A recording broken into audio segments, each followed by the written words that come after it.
Sa bawat pagkakataon na tayo'y nagiging maswerte, nararamdaman natin ang isang kakaibang sigla sa ating buhay.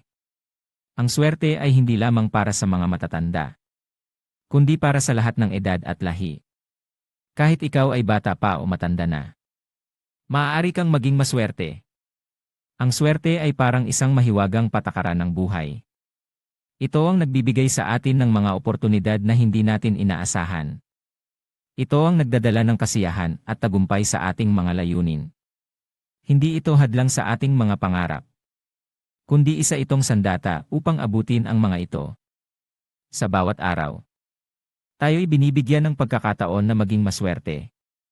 Sa bawat hakbang na ating tinatahak, mayroong mga kapalaran na naghihintay sa atin. Ngunit hindi ito isang biro.